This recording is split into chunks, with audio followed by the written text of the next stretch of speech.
물론 여긴 국민 라디오. 나란히 가지 않아도 우리는 하나. 세상은 힘들게 해도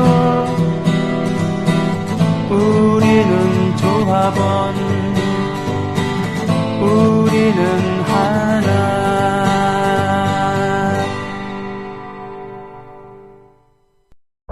왜 너만 멀쩡해? 다른 대로 돼? 똑같이 3차를 달렸어. 삼겹살에 소주로 시작하고 호프로 2차 가고 마지막 포장마차까지. 다들 정신을 못 차리는데 왜 너만 멀쩡한 거야? 다른 대로 돼! 안녕하세요, 전창걸입니다. 술 마신 다음날 새싹당 콩차 한 스푼을 뜨거운 물 1리터에 우려서 마셔보세요. 한 30분 지나면 내가 어제 과음한 사람이 맞나 의심이 들 정도로 숙취 해소에 도움이 됩니다. 첫 번째 제품 가격에 부담 느끼시는 분들 계셔서 이번에 포장 비용을 줄이고 부담도 줄인 새싹당 콩차를 새롭게 출시합니다. 인터넷 다음에서 새싹당 콩차를 검색하시고 전창걸닷컴으로 오세요. 전화문의는 070-8635-1288 070-8635-1288로 전화주시면 되고요. 인터넷 판매는 언제든지 전화 문의는 업무 시간에 해주시기 바랍니다. 못 살았었고, 그리고 북한 정권에 대해서 아주 적대감을 갖고 있고, 남한에서 뭐든지 할 것 같은 그런 분위기. 뭐 그런 건데, 꼭 그런 건 아니죠. 네. 자, 지금 자유인이 되신 우리 고반장님. 그러나 우리 수사반장으로 여전히 활약하고 계신 맹활약 중인 고반장님 모셨습니다. 안녕하십니까? 예, 안녕하세요. 고상만입니다. 네. 예. 뭐 오늘 뭡니까? 출근하면서 저도 SNS를 통해서 보니까 종편에 나와서 네. 탈북자들이 이러저러한 얘기를 많이 한다는데 네. 자신이 갖고 있는 그런 작은 일부에 게다가 이제 이동의 자유가 허락되지 않으니까 북한 내에서도 많은 곳을 돌아다니지도 못한 네. 그런 분들이 자신의 경험과 어디서 들은 얘기 아니면 또 종편에서 필요로 한 얘기를 가지고 자신을 소비하면서 이렇게 네. 간다라는 그런 걸 봤습니다만. 그 탈북자분들을 제가 여러 분 만나기도 하고 알고도 있는데 네. 그분들 말씀 다 한결같아요. 종편에서 나오는 얘기 다 거짓말이다. 지네가 뭘 안다고.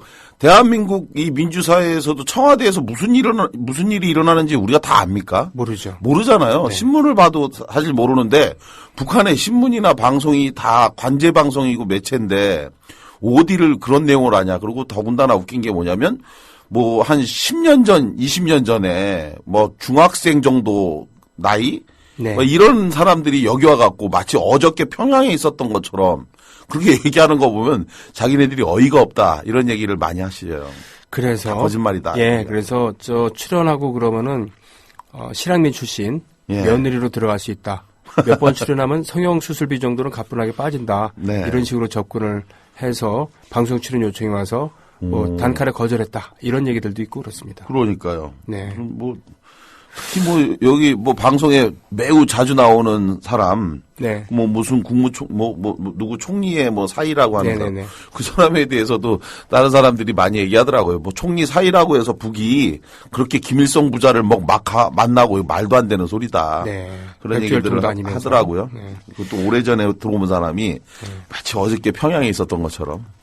예, 오늘도 매우 가슴 아픈 사연을 이렇게 네. 들고 오셨습니다만 아우지에서 태어난 남자 대한민국에서 자살하다라는 이런 예. 제목으로 준비해 주셨습니다. 원래 오늘 방송 사실은 제가 3.1절이 바로 엊그제였잖아요. 네네. 그래서 3.1절 특집으로 우리 순국 선열에 대한 그런 가슴 아픈 이러저러한 이야기들 그리고 네. 효창원 이야기도 좀 하고 이러려고 했는데 꼭 오늘 방송에서 다루지 않으면 안 될 것 같은 네. 어떤 사건이 있어서 그래서 내용을 좀 바꿨습니다. 그래서 네네.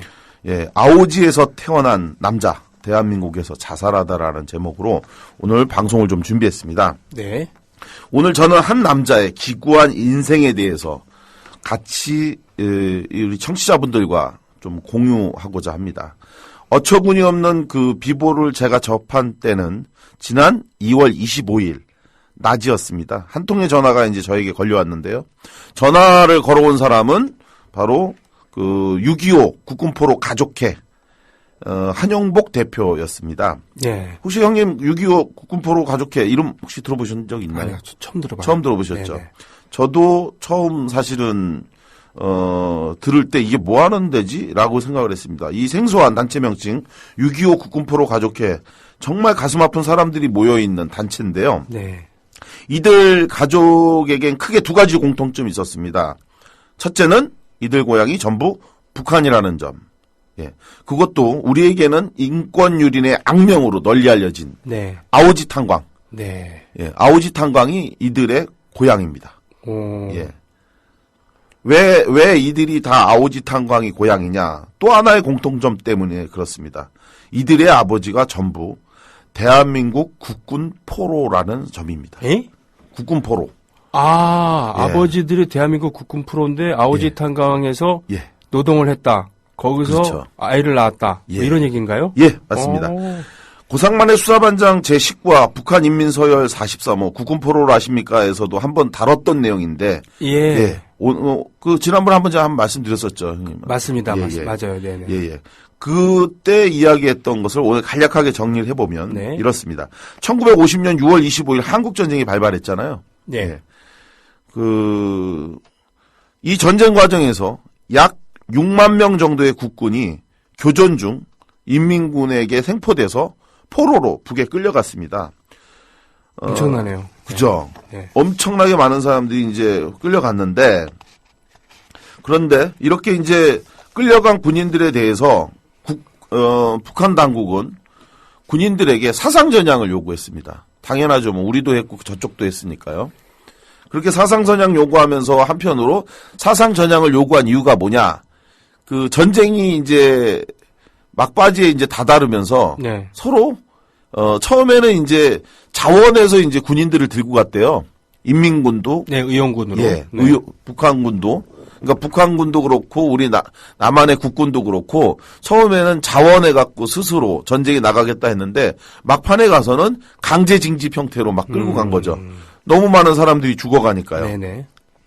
그렇게 해서 이제 들고 갔는데 부족해진 숫자 때문에 영화 그 태극기 휘날리며에서도 이제 나온 장면이잖아요. 네. 처음에 국군이었던 주인공이 나중에는 인민군으로 갔다가 네. 또 동생을 살리기 위해서 다시 또 국군으로 또 돌아오다가 좀 억지스러운 설정이긴 했습니다만 충분히 가능한 그런 얘기들이었습니다. 실제로 그랬대요. 네네. 실제로 아니, 그러니까 형이 그렇게 예. 그 영화상의 내용은 좀 네. 억지스러웠고, 네. 그 말도 안 되는 얘기였고. 근데 실제로 이게 이념적 전쟁에서 이념적 가치가 별로 없었던 사람들은, 서로 총을 갖다가, 예, 그 군복과 총을 바꿔가면서 전쟁을 하고 이렇게 했다고 하더라고요. 네. 여하간 이렇게 해서 인민군으로 다시 전쟁에 참전할 것을 요구받았으나, 이들은 모두 거부했다고 합니다. 국군포로들은. 예, 절대 다수의 국군포로들은 이를 거부하면서 내 조국은 대한민국이라고 하면서 그들의 온갖 학대에도 자신의 뜻을 굽히지 않았다고 합니다. 네. 예. 그러자 돌아온 보복국은 역시 가혹했죠. 제네바 협약에서 정한 최소한의 포로 처우 조건도 무시한 채 이들에게 가한 인권 유린 침해 이건 뭐 상당했는데요. 가장 대표적인 게 식량 배급이었다고 합니다. 아. 예. 전쟁 당시에 사실은 또 북한군도 식량이 굉장히 부족했죠. 그렇겠죠. 네. 예. 남한도 사실은 거제도 포로 수용소에서 예, 급식이 뭐 실제로 원만치는 않았다고 하더라고요. 그래도 미국이 이렇게 주고 그래갖고 뭐 굶어 죽을 정도는 아니었을 텐데. 그렇죠. 예, 예. 근데 북한은 정말로 더 심각했는데 일단 자기네들 국군을 그러니까 인민군에게 줄 식량도 없는데 국군 포로에게 식량을 제대로 줬겠습니까? 이게 보급이라는 게 아주 중요한데 네. 사실은 한 나라를 통일한 유방 있잖아요. 네, 예, 예. 유방이 최고로 꼽는 공신 중에 하나는 소하라는 인물이 있었는데 이분이 보급을 담당했대요. 나중에 네. 재상이 되었지만 네. 행정에 등하다는 거죠. 예. 인천 상륙 작전이 유의미한 것도 결국은 보급선을 끊어버린 거거든요. 그쵸. 네. 보급을 차단해버리면서 전쟁이 이제 지금 옛날에 바뀐 방위병들 네. 예, 곤란했던 것은 보급을 끊을 수가 없으니까 도시락을 싸갖고 다녔으니까 집에 안 보내면 보급이 끊깁니다. 아무튼요. 예. 네. 여하간 국군 포로 중에 송환된 분들의 주장에 의하면 옥수수 알 있잖아요. 네네. 옥수수 그 하나 이렇게 뜯어내면은 그 13개를 식량이라면서 준 날도 있었다. 아이고. 예, 그걸 이제 밥이라고 먹는데 너무 배가 고팠다 이런 얘기를 하는데 마침내 1953년 7월 27일 전쟁이 끝났다고 합니다. 신문이나 방송을 접할 수 없었던 국군포로 입장에서 정확한 소식을 알 수는 없었지만 네. 입과 입을 통해서 전달된 조각 정보를 통해서 한국 전쟁이 끝나가고 있음을 알게 됐는데요. 그러다가 이렇게 전쟁이 끝나가니 곧 조만간 남북 포로 교환을 통해 고향으로 돌아갈 수 있겠다 이런 희망을 갖게 된 거죠. 네. 그런데 비극은 쉼표가 없었습니다. 예. 실제로 있었던 실화인데요. 네. 지난번 19화 방송 때 제가 한번 말씀을 드렸던 적도 있었지만 네. 국군 포로에게 잊을 수 없는 비극적 사건이 벌어진 것은 1953년 7월 어느 날 포로 수용소를 방문한 인민군 고위장교가 갇혀있던 국군 포로 전부에게 수용소 연병장으로 나오라는 지시를 했습니다. 그리고 이어서 이 장교는 인민군 장교는 조국 해방 전쟁이 우리 공화국의 승리로 끝났다. 이런 거짓 선전과 함께 연병장 한가운데에 줄을 긋기 시작했다고 합니다. 네. 그러면서 인민군 장교는 남한으로 송환을 원하는 자는 좌측으로 그리고 북한에 그대로 남고 싶은 사람은 그냥 그 자리에 서 있으라고 명령했다고 합니다. 이거 자체가 참 옳지 않은 거죠. 개별 심사를 해야 되는 건데. 그렇죠. 사실은. 네. 분리 심사를 해서 네네. 이렇게 해서 그 자유 의사에 따라 남으로 갈지 북으로 있을지 이걸 의사를 결정해야 되는데 네. 이런 방식으로 명령을 내렸는데요. 그때였습니다. 처음에는 우물쭈물하면서 웅성거리고 있었던 포로들 사이에서 하나둘씩 좌측으로 움직이기 시작했다는 겁니다. 예, 내 고향 대한민국으로 돌아가기 위해서 당연히 자기가 고향으로 있었던 가족들을 찾기 위해서 포로들이 좌측으로 움직이기 시작했는데요. 그렇게 해야죠. 예, 이 고통이 끝나는 순간이라고 믿었던 그때, 이게 평안남도 강동에 위치한 포로 수용소에서 있었던 실화였는데요. 네. 포로들이 조국인 대한민국으로 가기 위해서 좌측으로 움직이는 그 순간, 인민군 장교의 좌우측에 도열에 있던 인민군들이 기관총이 갈겨지기 시작했다고 합니다. 예. 대한민국을 선택하기 위해서 좌측으로 움직였던 국군포로의 발밑으로 기관단 총이 총알을 쏟아내기 시작한 거죠. 이게 위협 사격이잖아요. 예. 이제 죽인다 이거잖아요. 그쵸. 네. 그런 그 발밑에 이제 총이 막 쏴지는데 그 어느 누가 제정신을 갖겠습니까? 그렇죠. 상상해 보시면 그렇죠. 순간 그 자리에 풀썩 주저앉아 오줌을 지리는 사람도 있었고 또 무서워서 몸을 움츠리고 고꾸라진 사람도 있었다고 합니다. 자신이 총을 맞았다고 생각해서 기절한 사람도 있었고 또 누군가는 울면서 살려달라고 외치는 사람도 있었다. 오죽했겠어요. 그죠? 네, 네. 그때 들려온 인민군 장교의 목소리. 어느 쪽으로 갈 것인지 신중하게 다시 생각해서 선택해라. 이거는 나쁜 사실상 자식들이에요, 정말. 예, 네. 강요죠. 네. 네. 중좌라고 하면 우리의 중령에 해당되는 그렇죠. 대대장급. 네. 예. 결국 자기가 이제 좌측으로 가니까 그 밑에 총을 막 쏘는 상황에서 어떻게 했겠어요? 당연히 모두 다시 원래 있었던 우측으로 옮겨갔다고 합니다. 일단 살고 봐야죠. 예. 네. 끝까지는 좌측으로 가면 죽는다는 건데요, 뭐. 죽겠다고 그냥 자살할 각오라고 한다면은 그냥 죽기 위해서 간다면. 근데 아마 죽였겠죠, 진짜로. 보낼 생각이 없었던 거니까. 네. 그러자 중자는 웃으면서 동무들을 이렇게 우측으로 이제 전부 다 가니까 동무들을 공화국의 이름으로 열렬히 환영한다는 말을 남기고 이후 즉각 해산하라는 명령을 내렸다고 합니다. 이것이 바로 지금까지 북한에서는 국군포로가 단 한 명도 있지 않으며 스스로 공화국을 선택한 자들만 남아있을 뿐이다 라고 하는 거짓된 주장의 주요 근거가 된 계기였다. 바로 이런 형식으로 그러니까 결과적으로 외형적으로는 보면 나는 북한에 남아있겠다 이렇게 했다 이거죠. 그것이 지금까지 북이 주장하는 근거입니다. 정말 가증스럽고 야비하고 추악한 이런 네. 공작 아니겠습니까? 네. 그런 방식으로 했던 것도 어처구니 없고 사실은 요거와 관련해서 우리 형님도 잘 아시겠지만 요 직전에 있었던 우리나라 대한민국에서 네. 방공포로를 방공포로, 2만 네. 7천 명을 네네. 일방적으로 석방했던 네네. 사건이 있었잖아요. 네.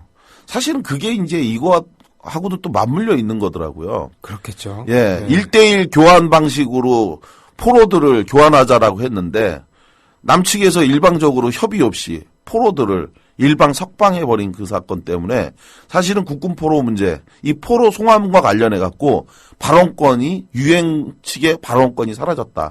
그러니까 그 이승만이 자기 정책 입지를 강화하기 위해서 꼬장을 부려 그렇게 일방적으로 정책을 취한 결과 그렇죠. 북에 남아있는 예. 우리 포로들도 송환길이 막힌 거예요. 그렇죠. 이쪽에서 일방적으로 그렇게 해버렸으니까 우리가 볼 때는 지금 이 기관단총을 쏘면서 억지로 북한에 남아있기를 강요했다면 북에서 볼 때는 2만 7천 명을 그 포로 수용소에서 일방적으로 내보냈다는 게 진짜 자의에서 내보낸 건지 아니면 내쫓아갖고 비워버린 건지 알 수가 없는 거예요. 어떻게 믿어요, 그거를? 그래서 그거를 포로 명단에서 없어져 버리니까 그러니까 북한 입장에서는 니네들도 포로들을 니네 멋대로 빼돌렸다. 이렇게 생각한 겁니다. 그러면서 이게 네. 엉망이 돼버린 거죠. 사실. 남한 정부는 게다가 나중에 베트남 파병한 다음에 예. 그때 발생한 포로들도 나몰라라 했어요. 포로 그렇죠. 하나도 없다 그랬어요. 베트남에 억류된 포로가 없다. 네. 맞습니다. 예. 그래가지고 지금까지도 그 억울함을 주장하는 분들이 있는데 이런 정부와 이런 나라에 충성을 바치는 백성들이야말로 정말 참 훌륭한 게 아니라 모르는 거예요, 사실. 예. 사실은 몰라요. 우리나라의 정책이. 이제 차차 말씀드리겠지만 네. 저도 이거를 보면서 참 너무 황당하고 어이가 없었는데 바로 평안남도 강동에 위치한 포로 수용소에서 있었던 이런 사례가 있었다면 또 다른 사례를 말하는 국군 포로도 있었는데요. 예를 들어 평안북도 이게 평안남도 강동에서 있었던 네. 이 실제 사례였고 지금까지 말씀드렸던 게 평안북도 의주에 설치되어 있던 천마 포로 수용소라고 불리던 제7 포로 수용소에 갇혀 있다가 다행히 국군 포로 교환 때 송환된 분들이 전하는 실상은 또 이렇습니다. 네.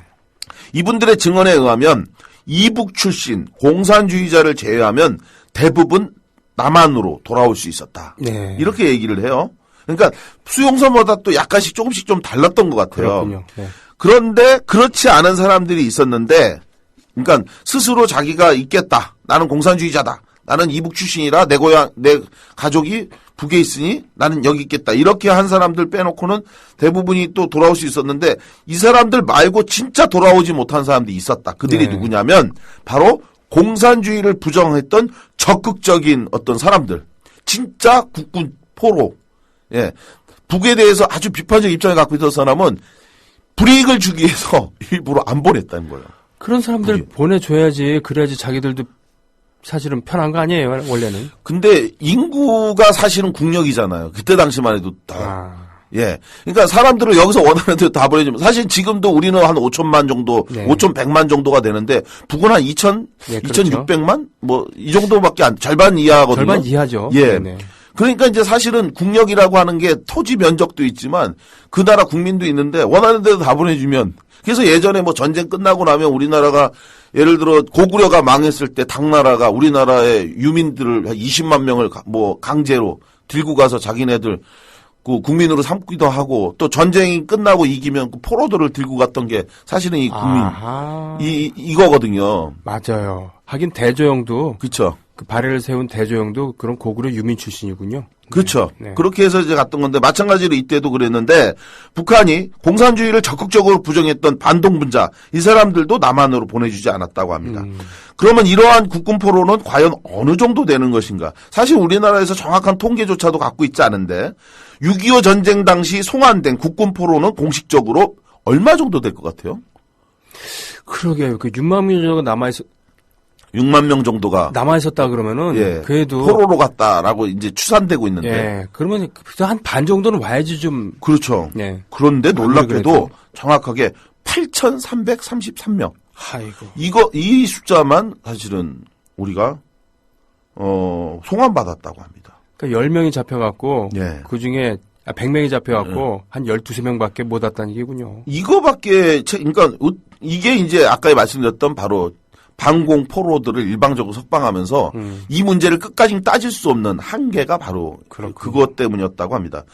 그런데 지금까지 확인된 내용에 의하면 이 8,333명만 우리가 돌려받았는데 최소한 5만 명 이상은 송환되지 못한 채 국군 포로로 북에 남겨져 있다라고 이제 파악이 되고 있고요. 네. 우리나라 국방부가 공식 발표한 게 1997년 10월에 발표한 통계가 있는데요.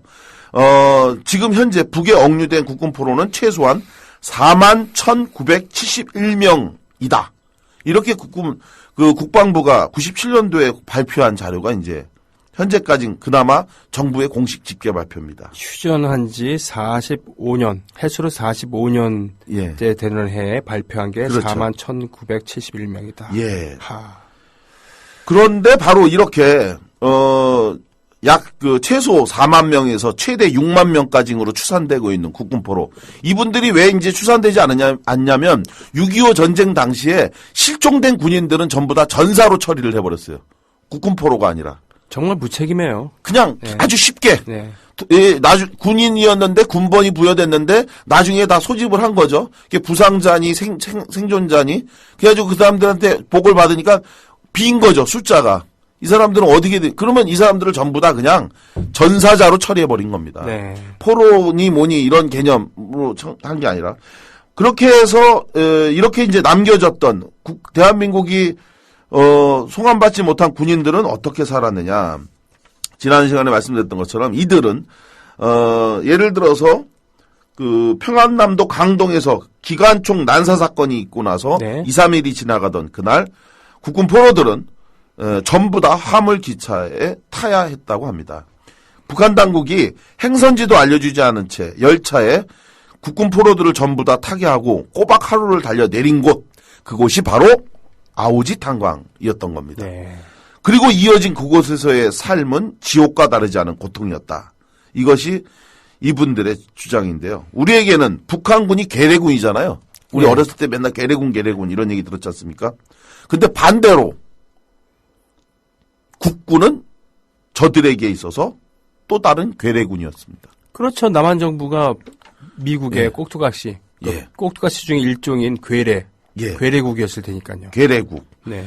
우리에게는 북한군이 괴뢰군이었지만 저들에게는 국군이 괴뢰군이었다고 네. 합니다. 예. 그러한 국군포로 괴뢰군이 북에서 받아야 할 대접은 인간 이하의 취급일 수밖에 없었다고 그들이 이제 말하는데요. 그래서 국군 포로와 그 자녀들이 겪은 사연, 인간으로서 감당하기 정말 힘든 고통스러운 나날이었다고 합니다.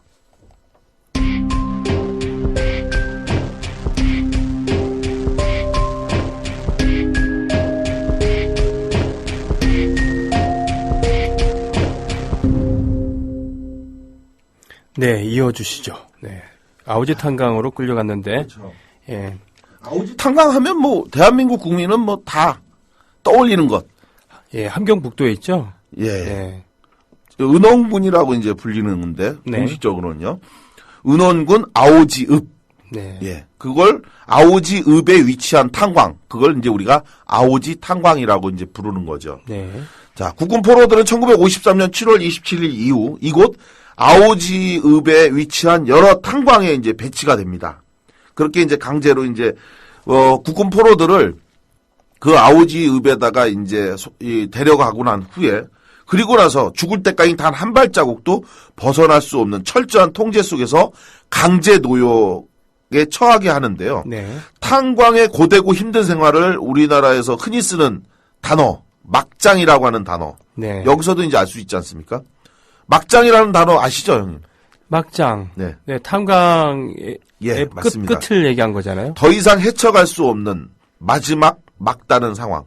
막장 인생이라는 말이 어원이 탄광의 갱도에서 더 이상 갈 수 없는 막다른 곳. 이걸 의미하는 거잖아요. 네. 이처럼 우리나라에서도 고되고 힘들다는 탄광의 막장에서도 특히 북한 아오지 탄광은 그 수준이 또 달랐다고 합니다. 예. 무엇보다 이제 가장 큰 게 뭐냐면 그 고역이나 이런 고생 이런 것들보다 더 심각한 게 뭐냐면 인간 생명에 대한 안전 기준이 없었대요. 탄을 캐기 위한 목적이 우선이었지 그 탄을 캐기 위해서 그 안에 투입된 사람들 그 사람들에 대한 안전 조치 이건 거의 뭐 관심도 없었다. 그럴 수밖에 없지 않습니까? 기계보다 못한 취급을 받았군요. 국군 포로, 괴뢰군들, 반체제 인사, 반체제 분자들 언제든지 북한 체제를 위협할 대상. 전향하지 않은 불순분자. 이게 이제 국군 포로인데 그 국군 포로들을 그 안에다가 투입시켜 놓고 그래 놓고 일을 시키니까 안전이나 뭐 이런 거에 대한 문제가 없었다. 1980년대 이전까지만 해도 저도 이제 기억을 많이 하거든요. 그 이전까지만 해도 우리나라에서 탄광 사고가 빈번하게 일어났잖아요. 네. 강원도 태백에서 뭐 탄광이 무너졌다. 다이너마이트 폭발하는 중에 뭐 붕괴돼 갖고 뭐 몇 명이 갇혔다. 그 갇혀있던, 기억나시죠? 예, 홀로 갇혀있던 사람 중에서 몇십 일 동안 혼자서 네. 버틴 끝에 구조된 기네스북에 그 당시 올랐던 그런 실화도 있었고요. 네, 맞아요. 네. 그리고 뭐 아침에 이제 막 방송에서 붕괴돼 갖고 몇 명이 갇혀 있는데 뭐 이런 얘기들도 심상치 않게 이제 들었는데 가슴이 철렁철렁 내려앉았었죠. 그렇죠. 그러면 이제 우리나라에서 뉴스로 뭐 속보로 뭐 이걸 굉장히 전달하지 않았습니까? 네. 그래가지고 이제 이게 이제 목숨을 잃게 되면 그에 대한 책임도 묻고 했는데 이런 류의 탄광 사고는 사실 북한에 더 많았다고 합니다. 그러나 거기서는 이러한 사고에 대해서 알려주는 속보도 없었고 또 사고에 대한 책임을 지는 사람도 없었다. 죽으면 그만, 그뿐. 광산이 우리보다 많았을 테니까요. 그렇죠. 일단은. 네. 그냥 허술한 이제 그 안전장치나 이런 것들 그리고 뭐 안에서 폭발 일어나고 한 분의 그 증언에 의하면 사고가 나갔고 3일간 그 안에서 갇혀 있었는데 다행히 이 세 사람이 살아났대요. 네. 구출이 됐대요. 네. 북한에서. 네. 북한 아오지 탄광이 무너져 갖고 그게 구출이 됐는데 그때 북한 당국이 해준 게 하나였대요. 탄광 책임자가 1kg 짜리 설탕을 구해 갖고 와서 그들한테 설탕물을 타준 게 다래요. 예. 아, 정말 슬프지 않습니까? 그게 어디 후송 조치하거나 링겔 맞게 하거나 뭐 이런 게 아니라 설탕 1kg를 물에 타갖고 와서 세 사람한테 준 것이 다였다. 근데 그것조차도 사실은 그 책임자의 아주 특별한 예우였다. 이런 얘기를 하면서 울면서 얘기하는 걸 제가 봤습니다. 이게 이제 국군포로 자녀들이 저한테 전해준 자기 아버지가 어떻게 죽어갔는지에 대한 이야기인데 네. 이것이 바로 북한에 억눌렸던 국군포로의 삶이었다. 네. 이런 증언을 하는데요. 특이한 것은 이들 국군포로를 지칭할 때 부른 번호였습니다. 43호. 43호. 예, 이 국군포로들을 지칭했던 43호. 이 번호가 바로 국군포로에게 명명된 북한의 인민 서열 번호인데요. 흔히 이제 탈북자 하면 우리가 떠올리는 게 북한에서 갖은 고생을 하다가 다행히 살아난 사람들이라 뭐 이렇게 우리가 생각하지 않습니까? 네네. 그 고생 많이 했다. 탈북자 하면 고생 많이 한 사람. 고생 많이 했다. 많이 굶고 많이 그쵸. 걷고 네 뭐 친지들 중에 뭐 굶어 죽은 사람도 있고 뭐 등등등. 그러니까요. 네. 그런데 그런 탈북자조차도 혀를 차면서 정말 불쌍한 사람들이다, 이 사람들. 우리 정말 도와줘야 된다라고 얘기한 게 바로 이 국군포로였고 네. 그 자녀들 43호라고 불리던 사람들이랍니다. 네. 43호로 불리던 국군포로의 자녀들은 북한 사회에서 그야말로 인간 이하의 대우를 받았는데요. 북한에서 살기 위해서 제일 먼저 꼭 모두가 가고 싶어 하는 곳이 있었습니다. 예. 어딘가요? 바로 대한민국에서는 절대 가지 않아야 국무총리 하는 군대. 아. 예. 그런데 반면 북에서는 인민군입니다. 인민군을 가야 된답니다. 그래야 그나마 사람답게 살 수 있대요. 예. 왜 그럴까요? 일단 먹고 재워주는 거. 네. 먹고 재워주는 것도 있지만 인민군을 다녀와야 취직을 할 수 있답니다. 번듯한 직장을. 군대에 맞다. 간다 온 사람한테. 맞다. 그리고 대학도 보내준다. 대학도 보내주고요. 네. 그리고 집도 준답니다. 집까지. 예. 그러니까 직장도 주고 대학도 갈 수 있고 또 주택도 받을 수 있고 평양에 거주할 수 있는 기본 자격도 가질 수 있고 네. 그게 인민군이랍니다. 그런데 바로 이 국군포로의 자녀들은 그러한 인민군이 될 수 없었다고 합니다. 괴뢰군 출신의 아버지를 둔 자식이기 때문에 따라서 인민군이 될 수 없었던 그들은 좋은 직장도 얻을 수 없고 대학도 갈 수 없었고 다만 그들이 할 수 있는 일은 하나였다고 합니다. 아버지를 이어 아오지 탄광에서 채탄공으로 일하는 것. 천민 취급받은 거네요. 그야말로. 천민보다도 더한 취급받은 거네요. 천민보다 더한. 네. 예. 그들이 할 수 있는 것은 오직 이런 채탄공으로 일하는 건데 네. 그래서 탈출했다고 합니다. 네. 국군포로의 자식으로 탄압받고 차별받으면서 인간 이하의 취급을 받아왔던 자신들이 이제 이곳을 탈출해서 목숨을 걸고 탈출하면 아버지의 조국인 대한민국으로 오면 따뜻하게 맞아줄 거라고 믿었고 그래서 목숨을 걸고 탈출한 사람들 그들이 바로 이 6.25 국군포로 가족회 회원들인 겁니다. 더군다나 북한에서는 전쟁에서 살아 돌아온 그런 그쵸. 전사들, 예, 인민전사. 예, 인민전사들을 예우하고 그 유가족들을 더 예우하고 그랬었잖아요. 맞습니다. 네. 바로 이들 국군포로 자녀들이 목숨을 걸면서 대한민국에 오고 싶었던 가장 큰 이유 바로 이거였다고 합니다. 6.25 전쟁 당시 참전했던 인민군과 그 후손을 북한이 어떻게 예우하는 건지를 봤거든요. 그들은 북한에서 인민서열 1위가 바로 김일성 부자, 네. 2위가 바로 인민군으로서 6.25 전쟁 때 참전했던 이들과 그 후손 이렇게 예우를 했대요. 그래서 비록 자기가 북한에서는 괴뢰군의 아들이지만 그럼 남한으로 대한민국으로 오면 우리가 다시 이 나라의 2호가 될 거다라고 네. 기대를 했다는 거죠. 네. 충분히 그럴 만하죠. 그러죠. 네. 그래서 넘어왔는데 이 지긋짓한 43호의 멍에서 벗어나 인민군의 후손처럼 대접받을 거라고 믿고 왔는데 그런데 그들은 여전히 대한민국에서 또 다른 43호였다는 것을 알게 된 겁니다. 바로 그 중에 한 명이 지난 2월 25일 날 대한민국 서울에서 자살로서 스스로 생을 마감한 고 주락철 씨입니다. 예. 오늘 방송에서 이야기하려고 했던 바로 이 사람 고 주락철 씨는 1994년 국군포로였던 조창호 씨가 처음 우리나라에 탈북한 최초의 국군포로예요. 기억하시죠? 예, 조창호 소위. 그래서 예. 김영삼 대통령 앞에서 신고도 했어요. 네, 그죠? 정식으로. 조창호 씨를 사실은 대한민국이 사실은 언론 플레이로 이용한 측면이 있는데, 그럼요. 네. 조창호 씨도 사실은 이 탈북하기 전까지 아오지 탄광에서 강제 노역을 하고 있었던 사람입니다. 그런데 이 조창호 씨가 강제 노역 30년 동안 그러다가 이 진폐증에 걸려갖고 거의 죽는 상황이었대요. 그런 상태에서 마지막으로 자기가 목숨을 걸고 죽기 전에 대한민국을 가야 되겠다 했는데 중국 상인의 도움을 받아서 대한민국에 올 수 있었고 당시에 김영삼 정부에서는 이 조창호 씨를 이용해 먹을 수 있는 측면이 많겠다 해갖고 그야말로 국가적 차원에서의 지원을 통해 한국으로 올 수 있도록 이 지원을 해줬고 그리고 나서 이 사람을 국가적 영웅으로 네. 예우했죠. 예.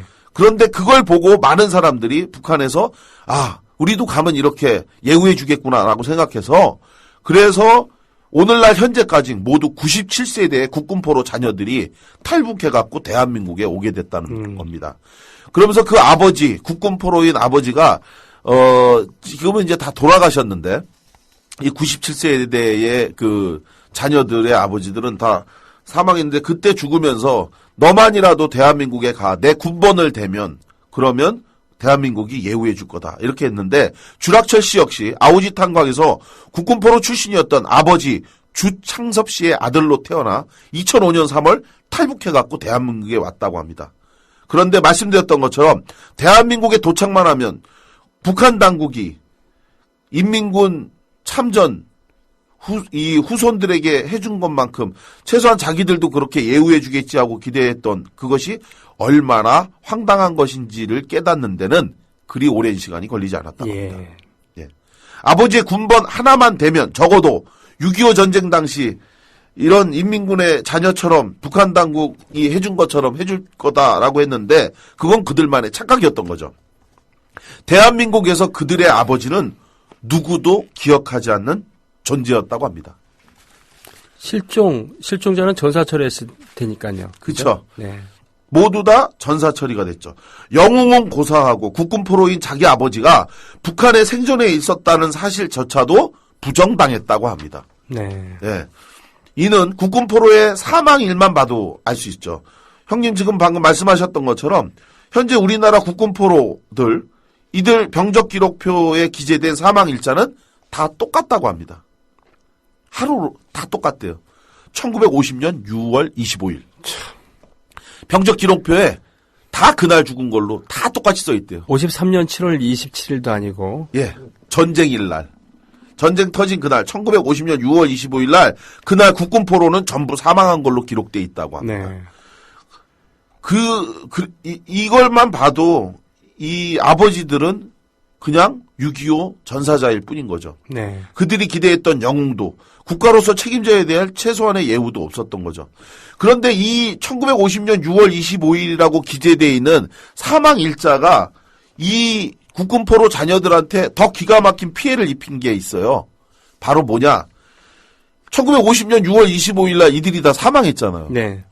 그런데 이들은 사실 죽지 않고 아우지 탄광에서 인간보다 더 못한 고통 속에서 살면서 아이들을 낳은 거 아닙니까? 그렇죠. 그래서 이 주락처 씨 같은 경우도 62년도에 아우지 탄광에서 바로 이 아버지 아들로 태어났는데 대한민국은 이들을 아버지의 호적에 올려주지도 않고 있어요, 지금. 그러게요. 죽은 사람이 어떻게 애를 낳겠느냐라는 그런 논리겠네. 그게 대한민국의 국방부의 변함없는 논리입니다. 아유. 1950년 6월 25일에 아버지가 사망했다. 그런데 어떻게 62년도에 아들을 낳았다고 하는 거냐? 아닙니다. 우리 아버지는 북한에서 살아 있었고 그래서 저를 낳았고 저 말고도 동생을 낳았습니다. 그건 당신 주장이지. 다만 당신이 그 사람의 후손인 거는 인정이 되는데 현행 법률상 1950년 6월 25일 날 사망하지 않았다는 걸 당신의 주장 외에는 확인할 길이 없다. 따라서 호족을 바꿀 수 없다. 네. 사망일을 변경할 수 없다. 이렇게 하면서 그들을 호족에 올리지 않고 있고 그렇게 호족에 올리지 않고 있으니 따라서 이들에게 참전 유공자 자녀에게 주는 연금 월 100만 원도 못 준다. 그래서 안 주고 있어요. 네. 이게 저는 전형적인 행정 편의주의죠. 네. 이거는 사실은 이걸 인정하지 않으려고 하는 겁니다. 왜냐? 우리나라에서는 지금 약 4만 1,000명 가량 정도가 국군포로라고 하는데 실제로는 약 5만 명 정도가 국군포로가 있다는 걸 이 국방부도 알아요. 언젠간 통일이 될 거다. 네. 언젠가 만약 통일이 될 때 한꺼번에 그 5만 명의 후손들이 찾아오면 그 연금을 어떻게 책임지겠냐라는 게 사실은 그 속내입니다. 대한민국의 책임을 너무 부담될까봐 책임지지 않겠다고 하는 얄팍한 정말로 얄팍한 상인들의 속셈 상인적 발상밖에 안 되는 거죠. 네. 국가 운영에 대한 도덕이나 책임하고는 있을 수 없는 판단이 아닙니까 이게.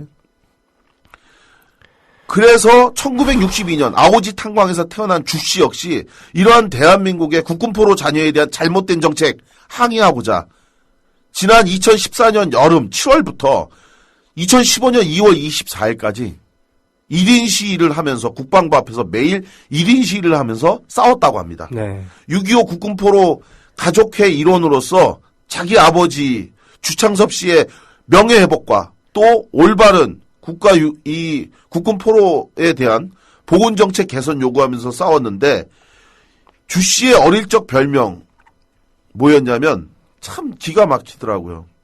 남조선 괴뢰군 새끼였답니다.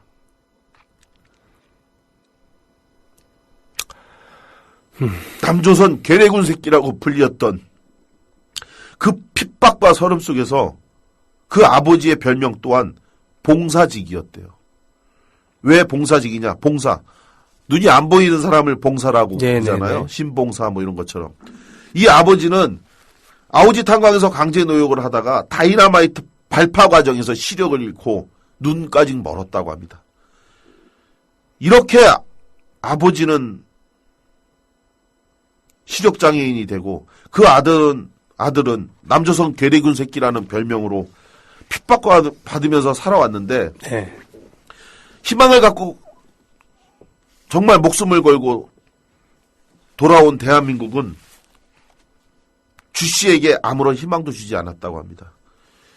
기술도 배움도 당연히 없잖아요. 네. 17살부터 아우지 탄광에서 아버지에 이어 자기도 강제 노역을 했으니까 인민군을 갈 수 없어서. 더군다나 우리나라는 이제 탄광도 별로 없고 그리고 탄 캐는 기술이라든가 체계도 많이 다를 테니까. 지긋지긋한데 예, 여기 와서 어떻게 그거 합니까? 그죠? 하긴요. 예. 그렇죠. 그래서 결국은 주 씨, 이 주락철 씨가 할 수 있는 일은 일용직 잡부밖에 없었는데 네. 그렇게 팍팍한 삶을 살면서도 그러면서도 주 씨는 대한민국 정부의 국군 포로의 지위를 인정하고 그 가족들에게 제대로 된 예우를 해달라고 요구했다고 합니다. 그러면서 현재 대한민국이 방치하고 있는 외면하고 있는 생존 국군 포로들 이들을 북한에서 돌려보내달라는 요구를 해달라. 그리고 끝내 돌아오지 못한 채 북에 묻혀있는 그 국군 포로의 유해를 정부가 책임지고 들어올 수 있도록 해달라.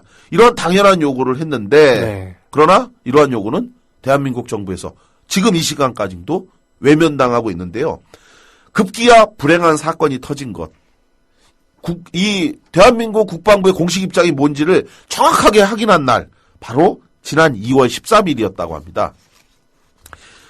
이날 대한민국 국회에서 법안심사 소위 회의가 있었어요. 네네. 그래서 그날 안건이 바로 이 국군포로에 대한 유해 송환과 관련된 법안 6.25 국군포로 가족회가 그 청원을 해서 법안을 낸 거예요.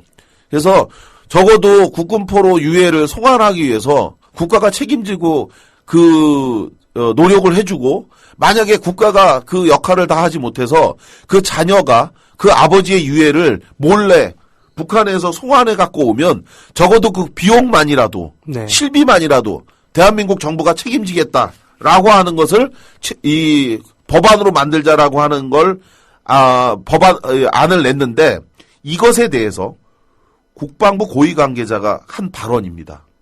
뭐라고 얘기했느냐? 국가적 책무에서 국군 포로는 제외해야 한다라고 얘기했습니다. 이게 국방부의 공식 입장이었습니다. 7.18 출신들의 그런 장교들 끝까지 전쟁 영웅으로 예우하면서 말이죠. 지금의 대한민국을 만들 일부 그런 한국 전쟁에서 사라져간 그런 분들에 대해서 이렇게 싹 개무시하는 그런 정부가 그러니까요. 어떻게 이럴 수가 있는지 국가적 책무에서 국군 포로가 어떻게 제외돼야 할 일입니까? 오히려 더 찾아내야 되고 그게 당연한 일이죠. 특별부서를 둬야 되고 특별 예산을 편성을 해야죠. 통일된 다음에 언젠지 모르지만 그때 쏟아져 나오는 것은 그때 가서 생각하고. 예? 아니 그거는 우리가 환영해야 될 일입니다. 대한민국이 전 세계 세계 경제 10위의 국가라고 하잖아요. 네. 근데 이거를 못한다? 그리고 이러한 얘기, 국가적 책무에서 국군포로는 제외해야 된다. 이 발언을 한 거죠. 이 주락철 씨는 자기 아버지를 부정하는 이 국방부의 속기록을 읽고 그야말로 큰 충격에 빠지지 않을 수 없었습니다. 북한에서 국군포로의 자녀라면서 그래서 43호로 불리며 당해온 멸시와 차별이 다시 대한민국에서도 그대로 이어지고 있음을 알게 된 주 씨. 그 주 씨가 바로 지난 2월 25일 올해 53살이었던 주락철 씨가 끝내 절망 끝에 목숨을 끊었습니다. 자신이 생전에 그토록 헌신했던 6.25 국군포로 가족회 사무실에서 다량의 약을 먹고 자살한 겁니다. 바로 대통령 취임한 날이군요. 그죠? 그렇죠. 박근혜 대통령 취임 2주년 되는 2주년 날 기념. 바로 그날 대한민국의 한복판에서 서울 한복판에서 주락철 씨는 약을 먹고 자살을 했는데 그때 그 시신 옆에 자필 유서가 한 장 놓여 있었습니다. 네. 그 유서의 전문입니다. 어떻게 회원님들에게. 이 전문을 다 읽으시겠습니까? 예. 그러면은 제가 좀 읽어도 될까요? 예. 읽으시죠. 회원님들에게 아버지들의 명예를 찾기 위해 전주에서 서울로 와서 보니 너무나도 마음이 아프다. 북한에서 우리가 어떻게 살았는데 내가 죽음을 각오하고 모든 것을 정리하고 서울에 올라왔다. 혼자서라도 끝까지 1인 시위를 하다가 죽으면 내 시체라도 회원들이 둘러매고 우리의 아버지들의 명예와 돌아온 자식들의 권리를 찾아야 한다. 너무나 억울하다. 우리는 북한에서 와서 힘도 없다. 회원들이 똘똘 뭉쳐 반드시 아버지들의 명예를 찾는 것이다. 너무나 안타깝고 분통하구나. 2015년 2월 24일 락처리로부터. 네. 저는 한 남자의 죽음에 눈물이 났습니다. 특히 이 유서에서 써 있는 우리는 북한에서 와서 힘도 없다. 저는 이 말이 너무 가슴이 아팠어요. 대한민국이 이들의 백이 됐어야 돼요. 힘이 됐어야 됩니다. 지탱할 그 모든 것이어야 됐는데 오히려 이들은 북한에서 온 우리가 힘이 없다. 그것이 절망이라 끝내 목숨을 끊은 건데요. 국군포로의 아들로 북한 아오지에서 태어났던 주락철. 살아생전 이름 대신 남조선 괴뢰군 새끼라는 별명으로 불렸다던 고 주락철. 그래서 그 북한을 탈출하여 대한민국에 오면 이 나라에서 당당하게 살아갈 수 있을 것이라고 믿었던 고 주락철. 그가 대한민국에서 탈북 10년 만에 약을 먹고 그 한많은 생을 마감한 겁니다. 우리나라 국민 수백 명을 죽인 칼기 858 폭파범 김연희가 영웅처럼 예우받는 이 나라에서 왜 조국을 지킨 국군의 아들은 저렇게 죽어야 합니까? 내 조국은 대한민국이라며 전향을 거부한 채 저 아오지 탄강 막장에서 그 아버지가 죽었고 그 아들은 오늘 이렇게 죽은 겁니다. 저는 죽어간 주락철 씨를 대신해서 대한민국에 묻고 싶습니다. 더 가슴 아픈 일은요. 죽어간 주락철 씨가 마지막 노제를 국방부 앞에 가서 했대요. 네. 그러면서 그 가족들이 그 망언을 했던 국군 포로는 국가의 책무가 아니라는 망언을 했던 국방부 고위 관계자에게 공식 사과해달라고 마지막으로 떠나가는 주락철 씨 앞에서 사과해달라고 요구했다고 합니다. 그런데 어떻게 된 줄 아십니까? 사과는 한마디도 듣지 못했고 대신 대한민국의 진압경찰이 와서 지금 즉시 해산하지 않으면 전부 다 체포하겠다라는 경고를 받았다고 합니다. 이 방송 들어오기 전에 마지막으로 그 회장한테 하고 통화를 했는데 네네. 그 한영복 회장이 하는 말이 경찰로부터 2월 27일 노제와 관련해서 사법 처리하겠다라는 그런 연락이 지금 왔다고. 이걸 저는 정말 어떻게 이해해야 될지 정말 이럴 때만 법칙해요. 이럴 때만 참 신속해요. 보면은 정말 너무너무 국가 권력이 끔찍합니다. 끝내 한마디 사과도 받지 못했던 주 씨의 시신은 뜨거운 불 속에서 한 줌 유해로 남았고요. 그 유해는 경기 고양시의 예원 추모관에 봉안됐다고 합니다. 과연 대한민국 이래도 되는지, 이런데도 누가 조국을 위해 목숨을 바칠 건지 저는 정말 묻고 또 묻지 않을 수 없습니다. 형님 아까 전에 말씀하셨던 부분 속에서 이런 말씀하셨잖아요. 국군 포로를 정부가 당연히 책임져야 되는 거 아니냐. 네. 그죠? 그런 가운데 우리가 정말로 한번 모범적으로 봐야 될 게 미국이라고 저는 생각합니다. 네. 미국 전 세계에서 전쟁 수행하는 나라잖아요. 다른 건 몰라도 미국은 적국에 억류된 자신들의 군인들의 석방을 위해서 뭐든지 다 하는 나라입니다. 네. 유해 송환도 마찬가지예요. 죽은 유해 송환도 그걸 인도받기 위해서 그들은 당장 싸우고 있는 상대 적국하고도 협상해서 그렇죠. 그걸 돌려받습니다. 테러범이랑은 절대로 협상 안 하지만 그 예. 죽은 유해를 돌려받기 위해서는 북한하고도 협상합니다. 하지 않습니까? 네. 미국의 기념일만 봐도 그들의 진짜 마음이 뭔지를 알아요. 매년 9월달 셋째 주 금요일 네. 이날 바로 미국의 포로 실종자의 날입니다. 이를 통해서 전쟁 포로에 대한 국가 책임을 상기할 뿐만 아니라 그들을 찾는 노력을 게을리하지 않겠다. 미국이 하는 거라면 다 좋다고 하는 이 나라 정부가 왜 이런 미국의 정책은 따라 배우지 않습니까? 이러고도 대한민국 국민에게 애국심 요구할 수 있습니까? 국방부는 즉시 주락철 씨에게 사과해야 합니다. 6.25 국군포로 가족에게 사과하고 그들을 북한이 인민군 참전 유족에게 대하는 것만큼이라도 예우해야 됩니다. 그들의 아버지 병적기록부에 지금도 거짓으로 기재된 1950년 6월 25일 사망일을 진짜 사망일로 바꿔주고 그 자녀들을 그 호족에 올려줘야 됩니다.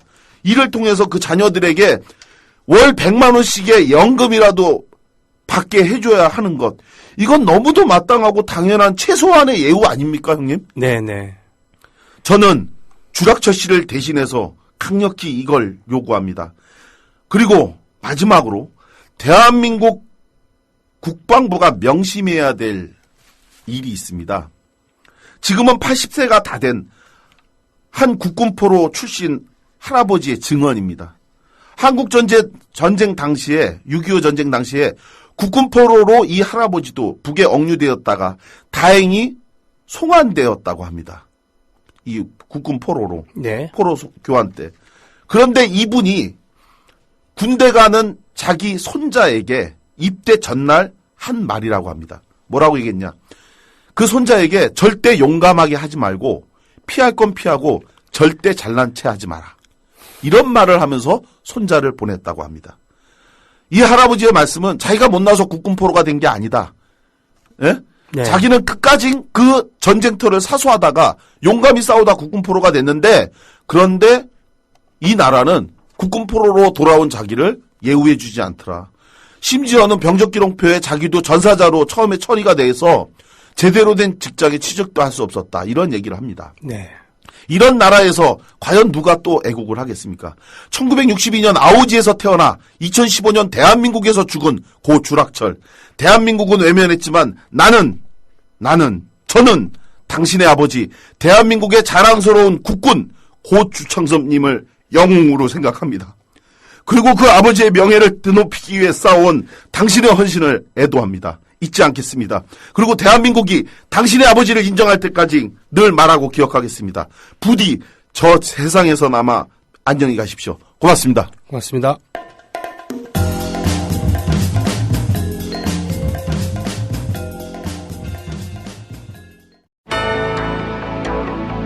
미디어 협동조합 2015년 정기총회.